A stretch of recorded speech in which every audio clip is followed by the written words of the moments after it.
अच्छा, जब भी अस्थमा की बात होती है तो दिमाग में क्या आता है? शायद धूल, धुआं और हाँ, वो इन्हेलर। पर क्या कहानी बस इतनी ही है? नहीं, बिल्कुल नहीं। आज हम सब मिलकर थोड़ा और गहरा उतरेंगे और कुछ ऐसी चौंकाने वाली बातें जानेंगे जो अस्थमा के बारे में हमारी सोच को पूरी तरह से बदल सकती हैं। ज्यादातर लोग इसे सांस की छोटी मोटी दिक्कत समझकर मतलब इग्नोर कर देते हैं, लेकिन क्या ये वाकई इतना मामूली है? सोचने वाली बात है। ये जो नंबर है ना, ये अस्थमा की असलियत को दिखाता है।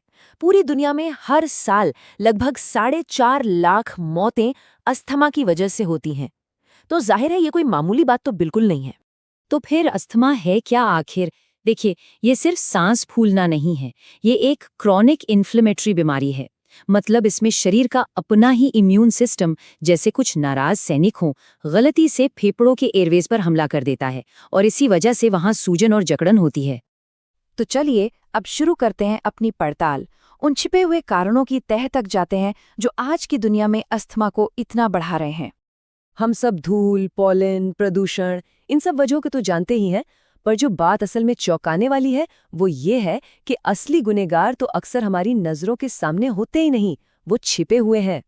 तो आज की तारीफ में 3 बड़े अनदेखे विलेन हैं। पहला, सिजेरियन या सी सेक्शन डिलीवरी।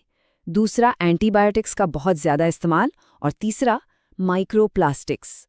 तो सबसे पहला और काफी चौंकाने वाला कल्प्रिट है सी सेक्शन। देखिए, होता क्या है कि नॉर्मल डिलीवरी में बच्चा बर्थ कैनाल से गुजरते हुए माँ के माइक्रोबायोम मतलब जो अच्छे बैक्टीरिया होते हैं उनके संपर्क में आता है।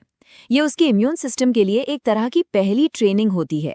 लेकिन सी सेक्शन में ये वाला स्टेप, ये ट्रेनिंग मिस हो जाती है और नतीजा, इम्यून सिस्टम शायद उतना मजबूत नहीं हो पाता। दूसरा विलन है एंटीबायोटिक्स का ओवरयूज।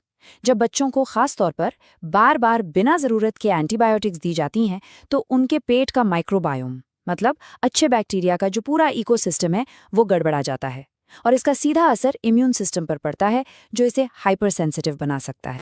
और तीसरा, जो शायद सबसे डरावना है, माइक्रोप्लास्टिक्स। सड़कों पर गाड़ियों के टायर घिसते हैं, हमारे चारों तरफ प्लास्टिक है। इनसे निकलने वाले नैनो पार्टिकल्स सांस के साथ फेफड़ों में बहुत अंदर तक चले जाते हैं।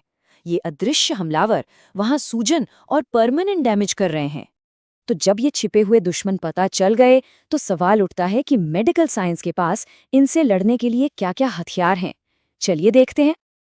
अस्थमा के इलाज के लिए मेनली 2 तरह के इन्हेलर्स होते हैं। एक है रेस्क्यू इन्हेलर्स जो अटैक आने पर तुरंत आराम देते हैं, सांस की नली को खोलकर। और दूसरे हैं प्रिवेंटिव इन्हेलर्स। इनमें स्टेरॉइड होते हैं जो अंदर की सूजन को कम करके बीमारी को जड़ से कंट्रोल करने की कोशिश करते हैं। अच्छा, अब एक बहुत बड़े मिथ को तोड़ते हैं। कई लोगों को लगता है कि इन्हेलर की आदत पड़ जाती है, लत लग जाती है, लेकिन ऐसा नहीं है।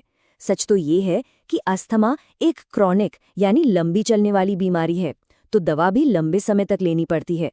ये लत नहीं, जरूरत है। सिर्फ दवाएं लेना ही काफी नहीं है। अब देखते हैं कि शरीर के अंदर की जो डिफेंस फोर्स है उसे फिर से ट्रेन करके बैलेंस में कैसे लाया जा सकता है। इसके लिए एक थियरी समझनी होगी, हाइजीन हाइपोथेसिस। ये कहती है कि आजकल बच्चे इतने साफ सुथरे माहौल में रहते हैं कि उनका इम्यून सिस्टम एक तरह से अनट्रेन्ड रह जाता है। उसे धूल मिट्टी, नॉर्मल कीटाणुओं से लड़ने की ट्रेनिंग ही नहीं मिलती और फिर जब वो अचानक किसी एलर्जन से मिलता है तो ओवर रिएक्ट कर जाता है। और इस बात को डॉक्टर पुनीत त्यागी ने कितने कमाल के तरीके से समझाया है।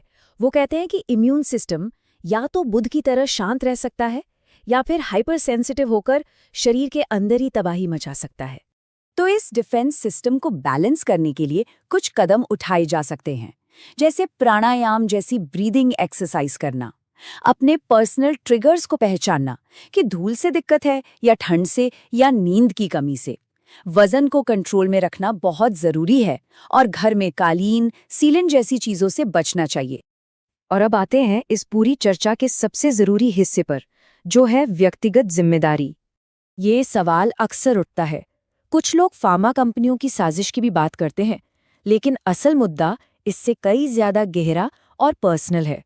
सबसे बड़ी और सच्ची बात यही है कि किसी की भी सेहत की सबसे बड़ी जिम्मेदारी उसकी अपनी होती है। हम अपनी सेहत का ठेका डॉक्टरों को देकर खुद गलत लाइफस्टाइल नहीं जी सकते। तो कंट्रोल अपने हाथ में लेने का रास्ता बिल्कुल साफ है। पहला, डॉक्टर की बताई दवाएं टाइम पर लें। दूसरा, अपने ट्रिगर्स को पहचानकर उन्हें अपनी जिंदगी से हटाएं। तीसरा, डाइट, वजन और एक्सरसाइज को लेकर अनुशासन बनाएं। और चौथा, इमरजेंसी के लिए एक रेस्क्यू इन्हेलर हमेशा साथ रखें।